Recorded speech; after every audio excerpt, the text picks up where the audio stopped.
مجھے شہر سے اپنی نوکری سے ہاتھ دھو کر واپس گاؤں آئے۔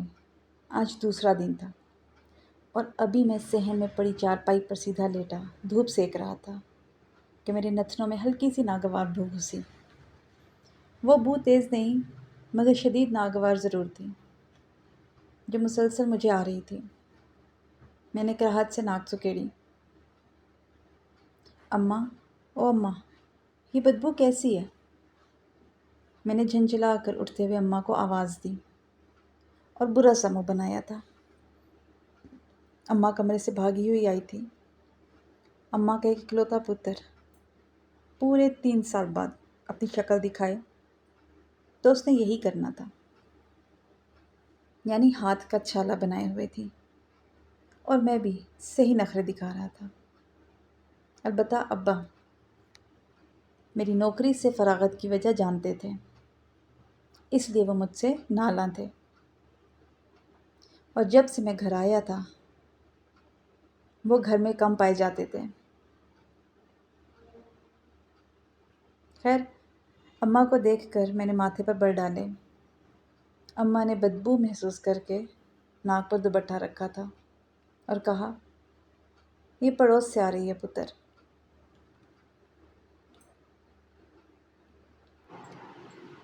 کرتے کیا ہیں یہ؟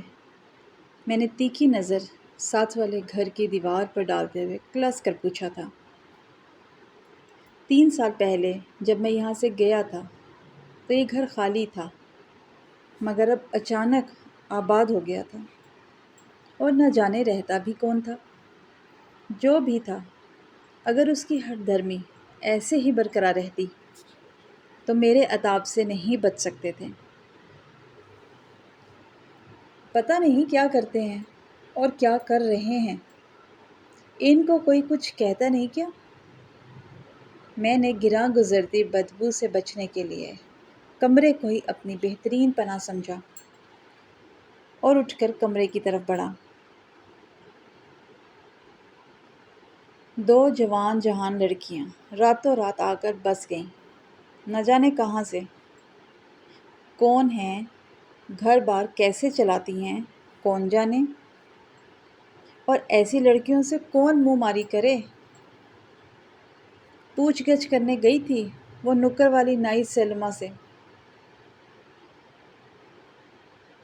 مگر واپس آ کر کچھ بولنے سے پہلے ہی لقوہ مار گیا۔ اب بستر پر پڑی رہتی خود کو کوستی ضرور ہوگی کہ میں وہاں گئی کیوں۔ اماں کی روداد میں میرا غلیظ دماغ صرف 2 لڑکیوں پر اٹک گیا تھا، یعنی 2 لڑکیاں اکیلی، آگے پیچھے کوئی نہیں، گاؤں والے بیزار، اور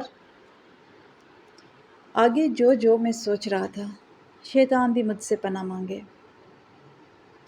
مگر میں تو تھا ہی ایسا۔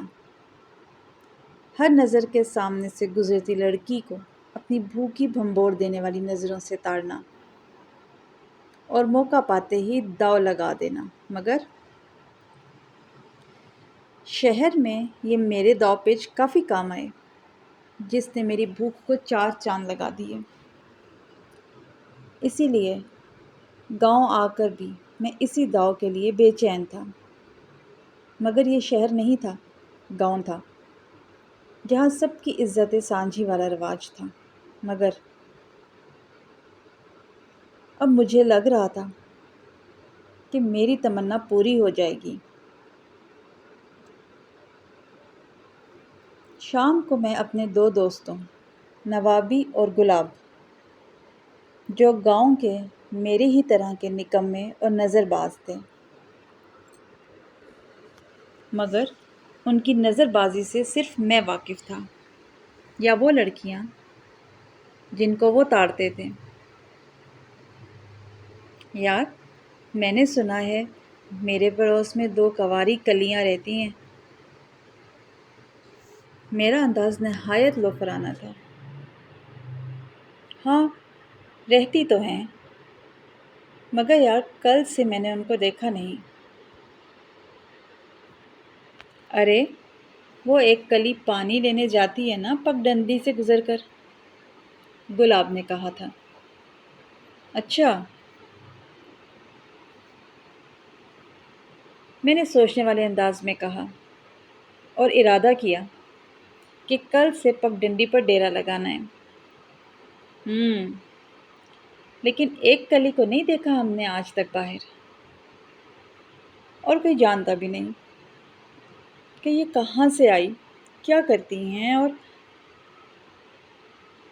آگے نوابی کی رودابی وہی اماں والی تھی۔ مگر میں نے سوچ لیا تھا میں ضرور ان کی تفتیش کروں گا، اب پتہ کروں گا کہ یہ کہاں سے آئی ہیں۔ میں نے خود کلامی کی تھی اور چپ چاپ کل کا انتظار کرنے لگا۔ رات کو میں اپنی سگریٹ کی طلب مٹانے چھت پر آیا تھا۔ میں چاہتا تو کمرے میں بھی پی سکتا تھا،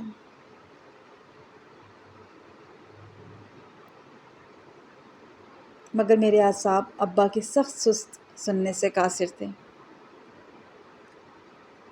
اس لیے چادر کی بکل مار کر سیدھا چھت پر چلا آیا۔ سردی میں سگریٹ پھونکتے ہوئے مجھے اپنی غلطی کا احساس شدت سے ہو رہا تھا، اس لیے جلدی جلدی سگریٹ کی کش لے کر میں نیچے جانے لگا تو دھیمے دھیمے سروں میں مجھے گنگنانے کی آواز آئی تھی۔ آواز کسی لڑکی کی تھی اور پڑوس والے گھر سے آ رہی تھی۔ میں حیران و پریشان سا بائیں دیوار کی جانب چلا آیا، کن اکھیوں سے ساتھ والے گھر کے صحن میں تانکا جھانکی کی، اور دیکھتے ہوئی میں ساکت ہوا تھا اور میری ریڑھ کی ہڈی میں سنسناہٹ ہوئی تھی، کیونکہ اتنی شدید سردی میں باہر چارپائی ڈالے کالے لباس میں ایک لڑکی چت لیٹی آسمان کو گھورتے ہوئے گنگنا رہی تھی۔ اس کے کالے سیاہ بال کچھ اس کے کاندھوں پر، کچھ چارپائی کے پائے سے ہوتے ہوئے زمین کو لگ رہے تھے۔ آسمان پر چاند نہ ہونے کے باوجود اس کا چہرہ میرے سامنے عیاں تھا، لیکن اس کے چہرے کے نقش و نگار دھندلے سے تھے۔ اتنا سفید چہرہ اور ایسی باریک آواز میں نے کبھی نہیں سنی تھی۔ اچانک خوف سے میرے وجود میں کرنٹ دوڑا تھا، کیونکہ جہاں اس کے نقش و نگار دھندلے تھے، وہیں میں نے اس لڑکی کی آنکھوں اور منہ سے خون نکلتے دیکھا تھا، اور یہ منظر دیکھ کر میں خوف سے پیلا زرد پڑ چکا تھا۔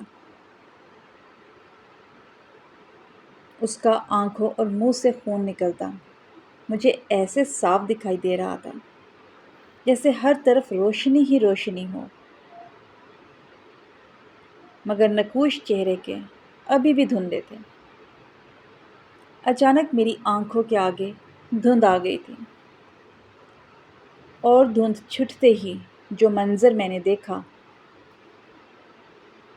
وہ مجھے پاگل کر دینے کے لیے کافی تھا، کیونکہ ساتھ والے صحن میں نہ وہ لڑکی تھی اور نہ ہی چارپائی۔ میں جتنا دل گردے والا بنتا مگر تھا تو انسان ہی، اس لیے خوف سا کھا کر میں نیچے آ گیا اور آ کر چارپائی پر لیٹ گیا۔ میرے ماتھے پر پسینے کی ننھی ننھی بوندیں تھیں، اور میں مسلسل یہ سوچ رہا تھا اتنی سردی میں وہ لڑکی باہر لیٹی کیا کر رہی تھی، اور اس کی آنکھوں سے خون۔ میرے جسم میں ایک پھریری سی دوڑ گئی۔ خدا خدا کر کے مجھے فجر کے وقت نیند نے آ لیا، اور پھر جب میں دن چڑھے اٹھا تو رات والے واقعے کو فراموش کر چکا تھا۔ تیار شیار ہو کر میں نوابی اور گلاب کے ساتھ پگ ڈنڈی پر آ گیا، جہاں سے اس کنواری کلی نے گزر کر جانا تھا۔ میرے ہاتھ میں گلیل بھی تھا اور کچھ کرنے کا عزم بھی، اور یہاں سے لوگوں کا گزر بھی اس وقت بہت کم ہی ہو رہا تھا، کیونکہ آج دھند بہت تھی اور سردی بھی۔ سردی کی شدت کی وجہ سے نہ جانے کیوں مجھے وہم ہو رہا تھا کہ وہ کنواری کلی آج نہیں آئے گی، مگر نوابی نے کہا وہ آندھی طوفان سیلاب میں بھی یہاں سے گزر جائے گی، مگر گزرے گی ضرور۔ اچانک یوں ہی باتیں کرتے کرتے پائل کی چھن چھن کی آواز آئی تھی۔ بے چینی سے میں نے اس آواز کی سمت دیکھا اور دیکھ کر دنگ رہ گیا۔